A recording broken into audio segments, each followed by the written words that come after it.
Hi, in this video I give you 5 reasons why you should do landscape photography. Hi, I'm Adam and welcome to First Man Photography, the channel that will help you take your photography to the next level. If you haven't done so yet, please do follow me on Instagram. It's a great place to share our work, look at other people's work, and there's also some great conversation going on as well. I'll put a link down below and I'll see you there. Okay, let's get into this. We all pretty much have a camera these days in some shape or form. If you've never considered landscape photography before, let me give you 5 reasons why you should give it a try.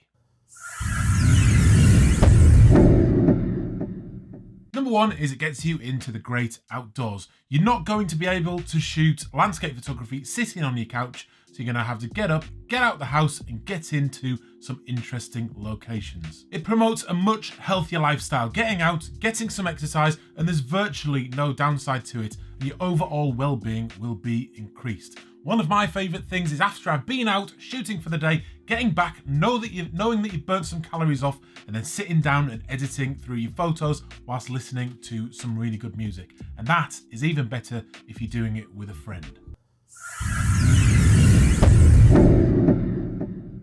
Number 2 is it's easy. Whoa, don't start trolling me just yet. Let me explain. Anyone can give landscape photography a try. It's just so accessible. You just need to stand up, step outside your door, and then take your smartphone and start shooting what you see. You don't need to worry about adding light with things like flashes. You don't need a tripod. You don't need lots of lenses, and you definitely don't need filters to start doing landscape photography. Cityscapes work just as well as landscapes, and there's plenty of places where you can get great shots just by sticking the camera out of the window of your car. Number 3 is it's hard. Whilst landscape photography is very accessible, it will also take you a lifetime to master. There are things that you need to learn, like technical aspects like camera settings, composition rules, exposure triangle, things like that, but you'll also need to start finding your artistic vision to really take your shots to the next level and tell the story. It's all about the story. Always the story. It's also really hard getting up at 4 a.m. in the morning when everybody else is asleep. It's also pretty difficult climbing mountains. Although I'm having a really good day, I'm essentially trekking all this way just to get one shot, and that's the sunset that I've got planned for tonight. See, this is what I'm talking about. Effort. When you take on these challenges though, you'll be rewarded with great images and a sense of deep satisfaction that will keep you coming back for more. It also doesn't hurt to have some luck on your side, especially with the weather. So I'm just taking a bit of shelter from the wind. I'm soaked. It's winter. What else can you expect really? But landscape photography is hard in the winter. Number 4 is you will have a better understanding of light. And photography is all about light. It's capturing that light that we use to create our artwork. So having a good understanding of that is vitally important, and landscape photography will help you do that very quickly, and that will benefit your photography right across the board, whatever type of photography you are into. It gets you thinking about sunrises, sunsets, golden hours, contrast, highlights, midtones, shadows, and things like front lighting and backlighting. You may have heard of backlit and frontlit. This refers to the light compared to your subject. So at the moment, the light's behind the camera, but it's facing me. So I am frontlit. And that's what you would say. If you're behind the camera as well, you'd say that the subject is frontlit.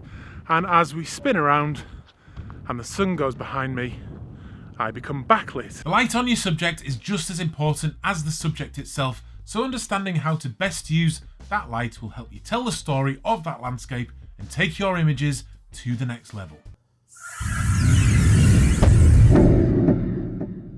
Pretty much everybody loves looking at a beautiful landscape, and quality images will quickly gain attention. This is particularly true if you focus down on shooting your local area, because people will quickly identify with the subjects in your work, and it creates an opportunity for you to start selling some images, commissioning yourself, and to make a little bit of money from your photography if you're good enough. Okay, finally, a couple of warnings.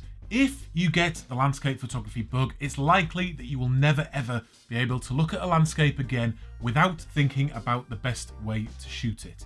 You'll also find yourself looking at the weather, the sky, the clouds, all of those kind of things where the lighting will produce nice landscape images. Also, stay safe if you're climbing mountains, getting into seascapes, that type of thing. Just be careful, because just remember that no photograph is worth risking your life for. Stay off railway lines, they're not good shots anyway, so just bear that in mind. For me, landscape photography just makes me so happy. Thing is, if it went unchecked, I would probably spend all my time doing it, and that would lead to me forgetting to speak to anybody ever again. Okay, I hope you enjoyed that. Please give the video the thumbs up if you did, and leave a comment down below and let me know what you love about landscape photography. If you haven't tried it before, are you going to try it now? I'd really like to hear from you. If you haven't done so already, please do also subscribe to the channel for new videos every Wednesday and every Sunday, and I'll see you on another one very soon. I'm Adam, this is First Man Photography, out. Just look at that view at the top of Skiddaw Mountain in the Lake District.